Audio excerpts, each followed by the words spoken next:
Multiplication of vector. इससे पहले हम एडिशन ऑफ वेक्टर डिस्कस कर चुके हैं। आज हम मल्टीप्लिकेशन ऑफ वेक्टर करेंगे कि there are two types of multiplication of vector. Number one is the scalar product and number two is the vector product. Today I discuss the scalar product. When we multiply two vectors, suppose we have two vectors a and b. The angle between a and b is theta. When the definition is that when we multiply two vectors a and b and as a result we get a scalar quantity, that type of product is called the scalar product। यानी कि हम इसको definition जो आप book में है उससे लिख लेंगी, लेकिन मैंने आपको बता दिया कि जब दो vectors, suppose we have two vectors A and B, we put a sign dot, हम यहाँ पे एक डॉट का साइन लगाएंगे और ये ए डॉट बी का मतलब ये होगा magnitude of A, magnitude of B and the angle between A and B. और ये थीटा जो है वो लाई करेगा 0 to 180 डिग्री, यानी कि ये थीटा जो है ये कुछ इस तरह से आएगा, 0 से लेकर 180 डिग्री। तो suppose we have the vector two vectors A and B. Exam में क्वेश्चन आता है कि व्हाट फैक्टर्स डिपेंड्स अपॉन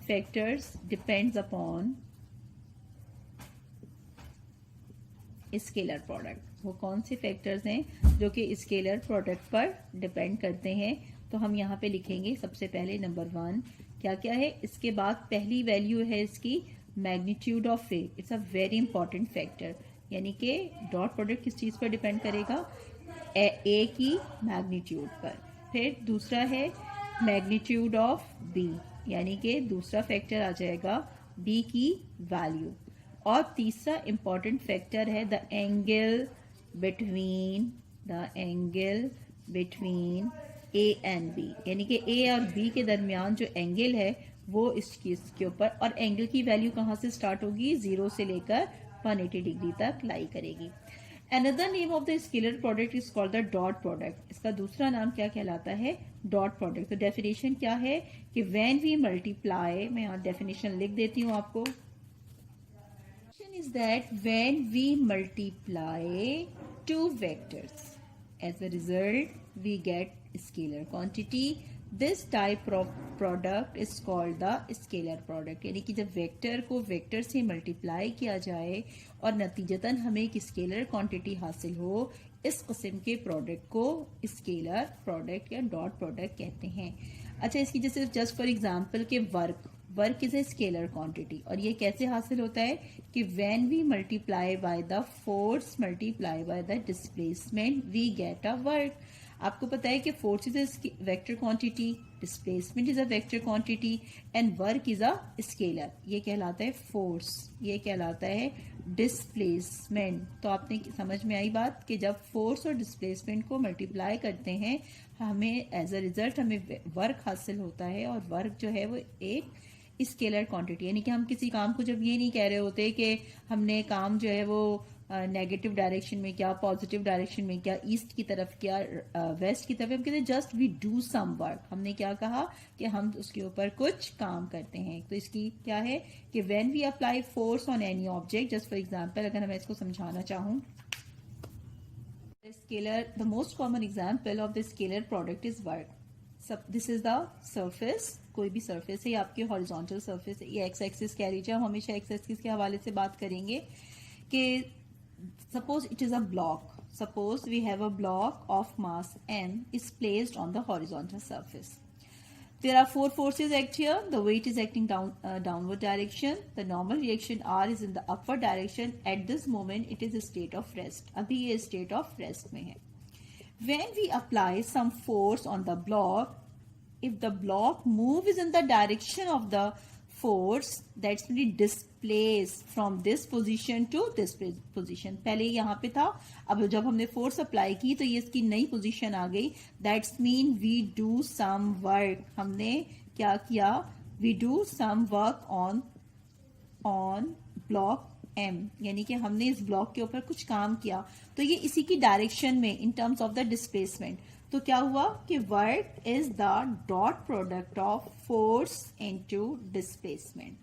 अब हम ये डिस्कस करेंगे कि कब कब theta when theta is equal to 0 degree. अभी यहाँ पे आप देख रही हैं कि the angle between force and displacement is equal to the 0 degree. तो we get a maximum work. हमें क्या मिला?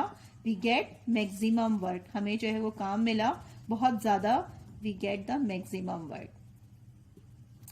But when we apply force in this direction, now अब हम डिस्कस करेंगे एफ डॉट डी। इसका सेकेंड केस जब हम डिस्कस करेंगे, when theta is equal to 90 degree, when theta is equal to 90 degree, we apply the force in this direction. यानी कि अब आपने क्या किया, ये आपके पास एक ब्लॉक ऑफ मास m है और ये इसकी डिस्प्लेसमेंट की डायरेक्शन है, ये इसका वेट है और ये इसका नॉर्मल रिएक्शन r है, और हम फोर्स इस डायरेक्शन में अप्लाई कर रहे हैं। We apply the force in this direction. आप देख रही हैं the angle between the force and, यानी कि फोर्स की डायरेक्शन ये है, ठीक है, और डिस्प्लेसमेंट की डायरेक्शन ये है। The angle between force and displacement is 90 degree. आप देख रही हैं इस डायरेक्शन में फोर्स अप्लाई करेंगे, ये मूव हो रहा है? नहीं हो रहा। जब हम इसको वर्टिकली ऐसे कर रहे हैं तो ये मूव नहीं हो रहा, लेकिन जब हमने इसको यहाँ से फोर्स अप्लाई किया तो ये मूव होने लगा था। तो बिल्कुल इसी तरीके से, तो when theta is equal to 90, cos 90 is equal to 0 and we get the work done is equal to the 0. तो we get the 0 value, minimum value. आप ये कह सकते हैं ये हमें क्या मिल रही है? minimum value. Now the third case is that when theta is equal to 180 degree between force and displacement, यानी कि ब्लॉक ऐसा रखा हुआ है, नॉर्मल रखा हुआ है, we apply the force in this direction and displacement की डायरेक्शन ये है। तो आप देख रहे हैं कि ये मूव नहीं करेगा बिल्कुल भी, या बहुत स्लाइटली मूव करेगा। जस्ट फॉर एग्जांपल, यानी कि when we walk, the third case is that, तो when theta is equal to 180 degree, work is equal to the F D cos 180 degree, we get the minus fd, that's mean we get the negative work. तो ये आपको क्या तीन हमने cases discuss कर लिए। when theta is equal to the 0 degree, when theta is equal to 90 degree, when theta is equal to 180 degree. Examples of the dot product is that power is a scalar quantity. When we multiply the force and velocity, we get the power. So power is the dot product of force and velocity. Similarly, electric flux is equivalent to the E dot delta A. E is the electric field intensity, delta is the vector area. Both of the physical quantities are the vector, and as a result we get a scalar quantity. Flux is a scalar quantity. अब हमें ये electric flux, ये multiplication of vector जो हमने dot product पढ़ा था, इसकी जो आई जे के की फॉर्म में हम बात कर रहे हैं, हमने आपको बताया था कि आई कैप, जे कैप एंड के कैप आर यूनिट वेक्टर। ये सब के सब क्या हैं? ये यूनिट वेक्टर्स हैं जो कि they are perpendicular to each other. यानी कि आई और जे के दरमियान एंगल 90 है, जे और के दरमियान एंगल 90 है, और के और आई के दरमियान एंगल जो है वो 90 है। बज़ाहिर लग नहीं रहा, लेकिन अभी हम ये बना नहीं सकते। दरअसल ये इस तरह से होता है, थर्ड वेक्टर इसके परपेंडिकुलरली होता है। I J K are perpendicular to each other. I J K are perpendicular. Perpendicular का मतलब क्या होता है? कि वो एक दूसरे के साथ 90 डिग्री का एंगल बनाते हैं। अब हमें इसकी प्रॉपर्टीज पढ़नी है, तो हम ये बताएंगे कि दरअसल के आई डॉट आई का मतलब क्या है?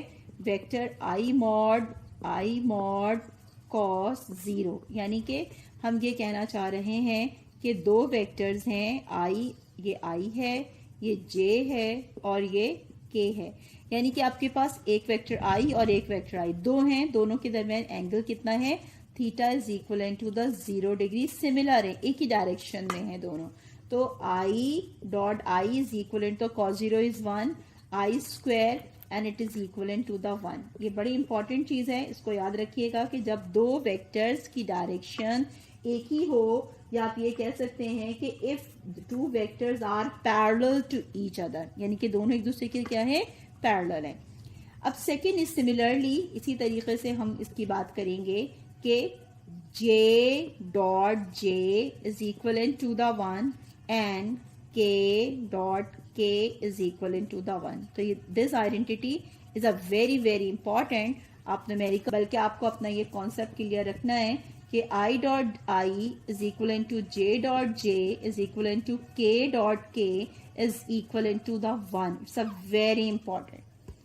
अब इसी तरीके से हम बात करेंगे कि when I J and K, this is I, this is J and K, when the I, we have the I dot J. अभी हम डिस्कस कर चुके हैं कि wherever we have two similar vector, just for example I dot I is equal to J dot J is equal to K dot K is equal to 1. तो अभी हमने आपको उससे पहले बताया था. अब हम बात करेंगे कि when we have two different vectors I and J. आप देख रही हैं कि the angle between I and J is equal to 90 degree, J and K also is equal to 90 degree and K and I is also is equal to 90 degree. अभी हम यहाँ paper पे कर नहीं सकते. द थर्ड वेक्टर दरअसल इसके इस तरीके से बाहर की तरफ निकला होता है, परपेंडिकुलर होता है. तो when we talk about the I dot J, that's mean magnitude of I, magnitude of J and the angle between I and J is equal to 90 degree. Cos 90 is 0. That's why I dot J is equal to 0. When we talk about J dot, I dot J हो गया, J dot K. J dot K we can write here J dot K dot cos 90 and it should be 0.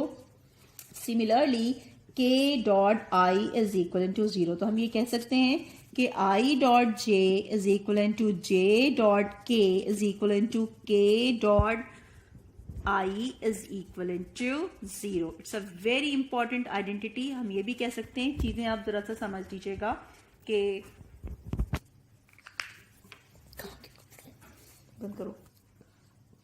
Parallel ऐसे और ऐसे, या ये और ये parallel होता है, ठीक है. Perpendicular theta is equivalent to the 0 degree. Perpendicular, that's mean just like that. First vector and the second vector. The angle between them is 90 degree. Theta is equivalent to 90 degree. Anti-parallel. P-A-R-A-L-L-E-L. Theta is equivalent to the 180 degree. यानी कि एक इस तरह से है और एक इस तरह से. These are the anti parallel. It's a very important identity. अब हम बात करेंगे, ये हमने एक बता दिया है. अब इसके लॉज हैं मल्टीप्लिकेशन के, 2 लॉज हैं. Laws behind that, number 1 is the commutative law.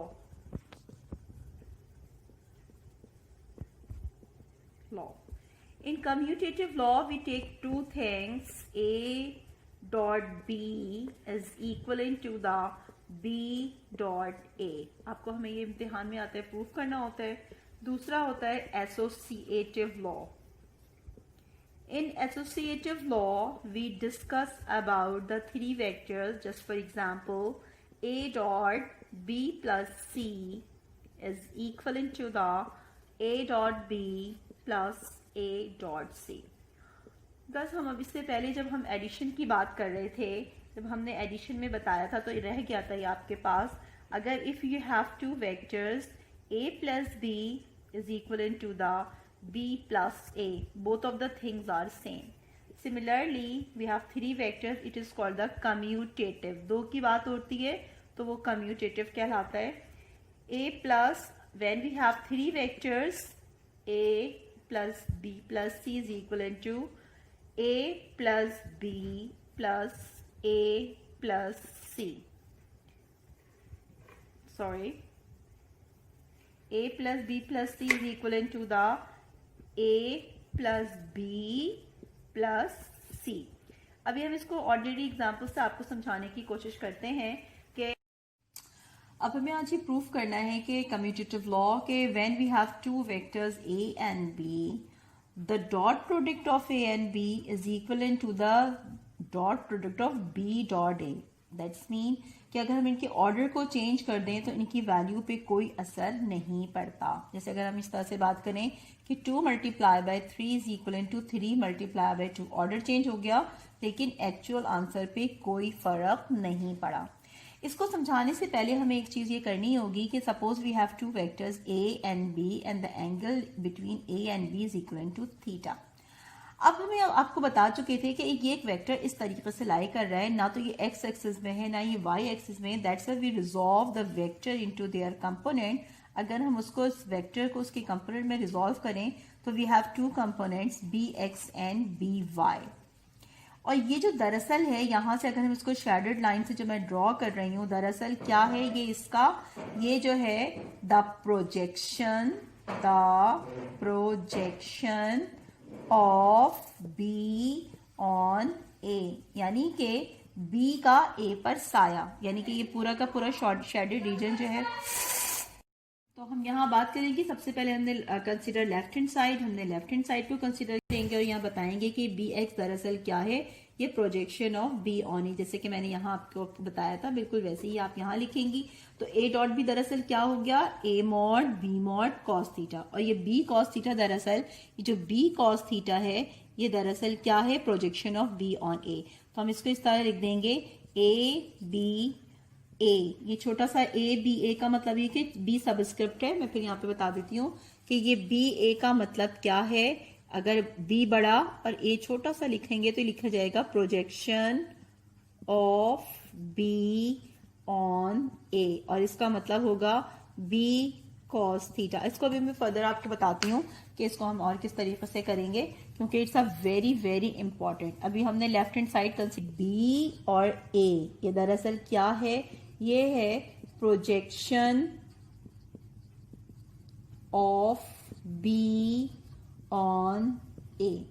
अब हम करेंगे कंसीडर राइट हैंड साइड। हमने अब पहले हमने लेफ्ट हैंड साइड की थी, हमारे पास लेफ्ट हैंड साइड आ गई, A B A is equal to the A B cos theta, ये हमारी लेफ्ट हैंड साइड है, लेफ्ट हैंड साइड। अब हम राइट हैंड साइड को कंसीडर करेंगे और राइट हैंड साइड हमारे पास जो आएगी वो क्या होगी, हम लेंगे बी डॉट ए। पहले हमने क्या लिया था, अब हम फिर डायग्राम बनाएंगे, ये आपके पास क्या हो जाएगी, अब यहाँ पे हमारे पास ये B इधर आ जाएगा, A इधर आ जाएगा, और हम इसको इस तरीके से लेंगे तो दरअसल ये इसका जो प्रोजेक्शन है वो होगा AX और AY। Order should be change, अब ऑर्डर को चेंज कर देंगे तो B डॉट ए दरअसल क्या चीज हो जाएगी, B dot A is equal to vector B A cos theta. अब हम बात कर रहे थे B डॉट ए की, तो अब हमने क्या किया, ऑर्डर चेंज कर दिया, अब A इधर आ गया और B यहाँ आ गया, और इसका A पर यानी कि ये जो है A से परपेंडिकुलर ड्रॉ किया, ये जो इसको शेडेड रीजन है वो दरअसल क्या चीज है, AX है। ये क्या है, AX है, projection of A on B, क्या है, projection of A on B is equal to AX is equal to the A cos theta. अब हमने B डॉट ए की जगह क्या लिखा, A cos थीटा दरअसल क्या हो गया, B magnitude of projection of A on B। तो हमारे पास आ गया कि B dot A is equal to the B A और B। A B किस चीज को शो कर रहा है, projection A B projection of A on B। ठीक है, जैसे यहाँ पे हमने कहा B A बराबर था projection of B on A। अभी मैं इसको दोबारा आपको बता देती हूँ कि ये किस तरीके से होगा, कि जैसे अभी हमने ये लिखा A B का मतलब क्या है, projection of A on B। ठीक है, तो A dot B is equal to the B dot A proof. बंद करो मरियम।